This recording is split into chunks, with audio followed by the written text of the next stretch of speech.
രാജ്യത്തിന്റെ പ്രധാനമന്ത്രി നരേന്ദ്രമോദിയെ തൊട്ടുകളിച്ചാൽ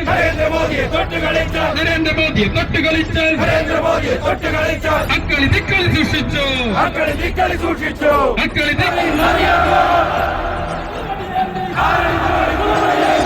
സോഷ്യൽ മീഡിയയിൽ തുടർന്നുകൊണ്ടിരിക്കുന്ന ഈ ടീച്ചർക്കെതിരെ BJP നിയമപരമായിട്ടും രാഷ്ട്രീയപരമായിട്ടും പ്രതിഷേധം സംഘടിപ്പിക്കുന്നതിന് ഈ കൊടികെട്ടിരിക്കുന്നതൊക്കെ ദണ്ഡയില്ല 6 അടി മാവടി എന്ന് സുമേഷ് ഏട്ടൻ വിളിക്കുകയും ചെയ്തു. ഇതെങ്ങനെ പ്രയോഗിക്കണമെന്ന് കൃത്യമായി പരിശീലനം കിട്ടിയിട്ടാണ് ഞങ്ങളൊക്കെ ഇവിടെ വരെ എത്തിയത്. തുടക്കത്തിൽ നിന്റെയൊക്കെ മൂക്കിന് താഴെയാണ് ഈ BJP CPM ജില്ലാ കമ്മിറ്റി ഓഫീസർ കൃഷ്ണപിള്ള മന്ത്രി. ഗൗരിയമ്മ മന്ത്രിയായിരുന്നപ്പോൾ ഇന്നത്തെ ജില്ലാ സെക്രട്ടറി അന്ന് ലോക്കൽ സെക്രട്ടറി ആയിരുന്നപ്പോൾ കിട്ടിയുടെ അടി ഈ കുട്ടി സഹാക്കന്മാരെ പോയി അവിടെ പോയി ചോദിക്കണം.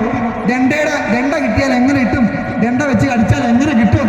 പോലീസ് എന്താണ് ഞങ്ങൾ ഈ സന്ധ്യാസമയത്ത് ടീച്ചറിന്റെ വീട്ടിലേക്ക് നിങ്ങളൊരു പ്രതിഷേധ മാർച്ച് നടത്താനുള്ള കാരണം?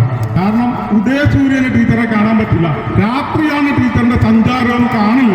അതുകൊണ്ടാണ് ടീച്ചറിന്റെ വസതിയിലേക്ക് നിങ്ങൾ ഈ സന്ധ്യയ്ക്ക് തന്നെ മാർച്ച് നടത്തിയത്.